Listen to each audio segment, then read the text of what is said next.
What would it be to be a better person for you? What would it take? What would that look like? More compassionate, more discriminating, more creative, more intuitive?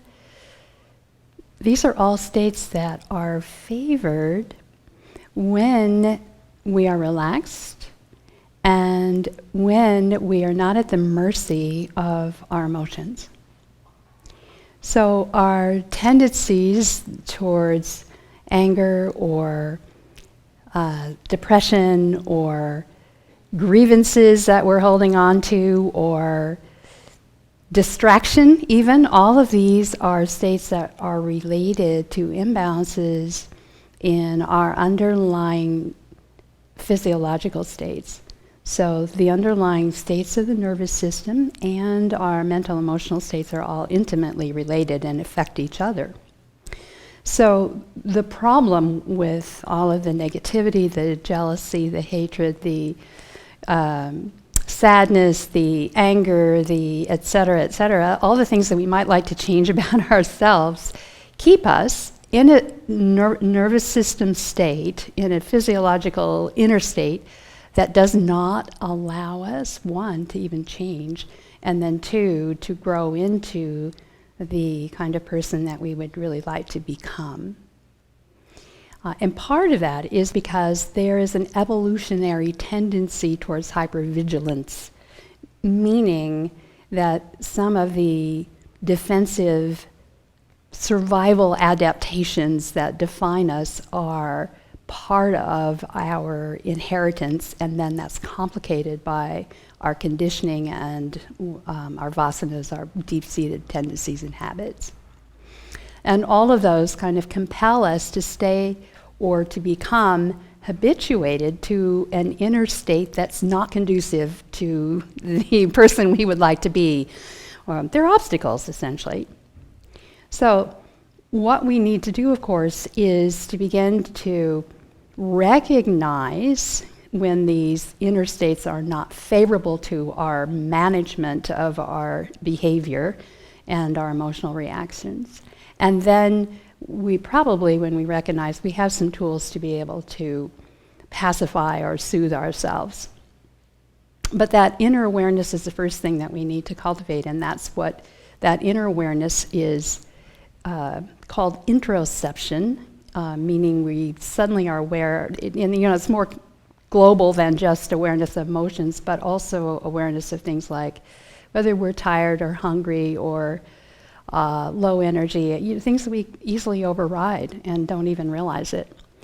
So cultivating an inner state of awareness like that is one of the first prerequisites for beginning to able to manage our emotions.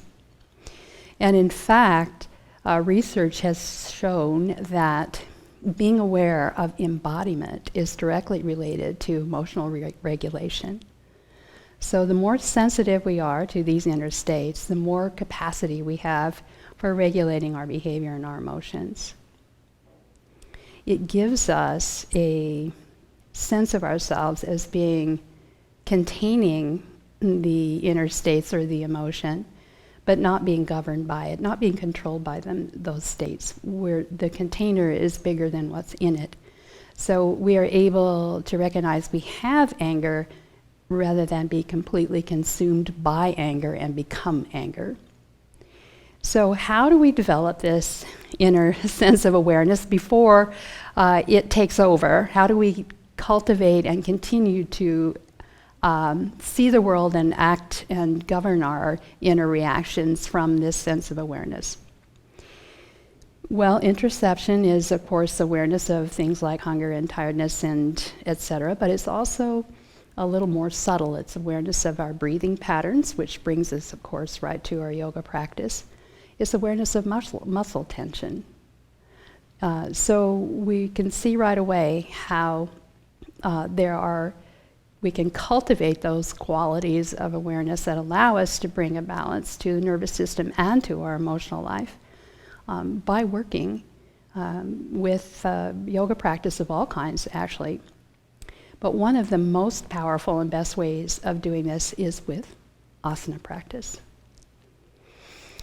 With asana practice, we are able to anchor our mental awareness in the body, which is not as easy as you might think it would be, because the mind tends to create its own sense of what it expects to see or it wants to see, or as mentioned before, it thinks that whatever we are experiencing is the normal situation, without having that clarity of awareness that comes when we actually can anchor the mind in the experience of the body. So that turns off that kind of roaming, thinking, emotional aspect of the mind and just anchors it in presence. So that comes from, obviously that's one of the possibilities in working with our asana practice. And it comes from two aspects of that. The first being proprioception, meaning an awareness of where the body is in space and time.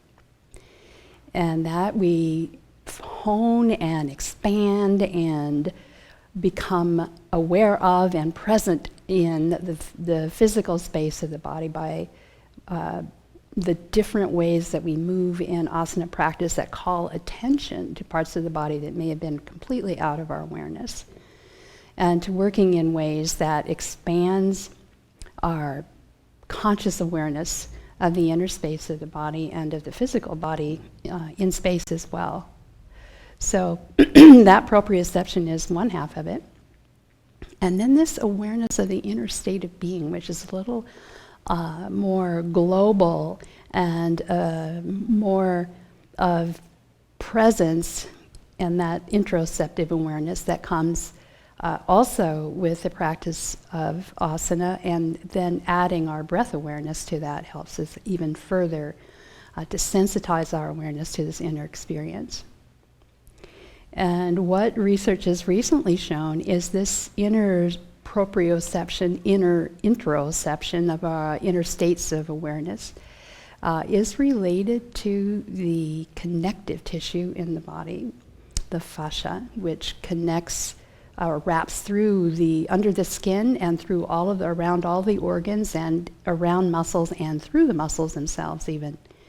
So receptors for pressure and tension in the fascia are widespread, and all of them feed into the autonomic nervous system, and from there into the centers of the brain that regulate physiological processes as well as our conscious awareness. So things like our heartbeat and metabolism and temperature and all of those are also part of the interoceptive awareness, which happen automatically without our conscious attention. But muscle tension and presence in the body and awareness, say our gut level awareness, our gut feeling, the butterflies in the stomach, the inner awarenesses of things like hunger and tiredness and et cetera. All of those are things that we can train ourselves to be more attuned to. And as a result, we're able to more be present with this inner state of embodiment. And from that state, we're able to make regulatory decisions about our behavior that are not just governed by the emotional reactions that would constitute sort of an autopilot reaction, as opposed to a more measured response that comes when the mind is fully present in the body. And that inner awareness that allows us to speed up the process of bringing balance back to the nervous system when it's been disturbed by appropriate or inappropriate reactions. It doesn't matter, we just want to return to a state of inner balance, and that when we're aware of that happens much more quickly. We don't get stuck in overdrive or stuck in stuckness. So the anger of this morning doesn't have to carry over into the afternoon. The grievances of childhood don't have to carry into the present moment life. And present moment is exactly what this sense of interoception and proprioception give us.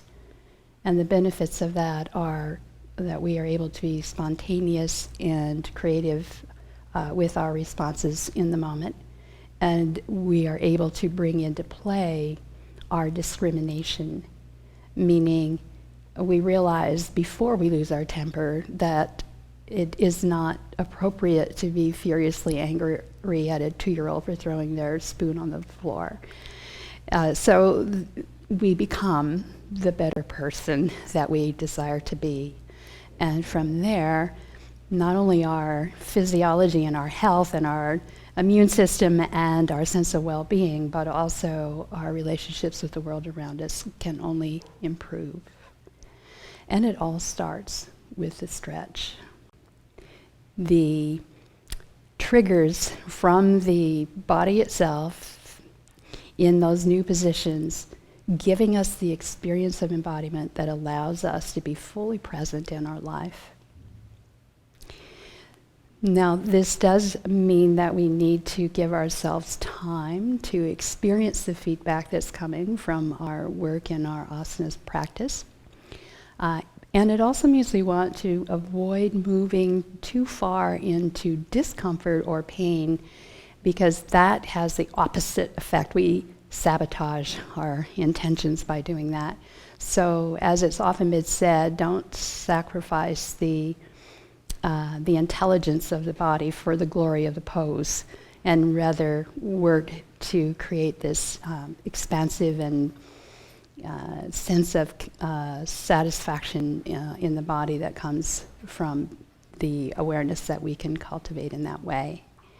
And we also want to be careful not to destabilize the joints by pulling too far. So it's not so much about the stretch as it is about the interconnection, the integration, and the melding of the mind and body.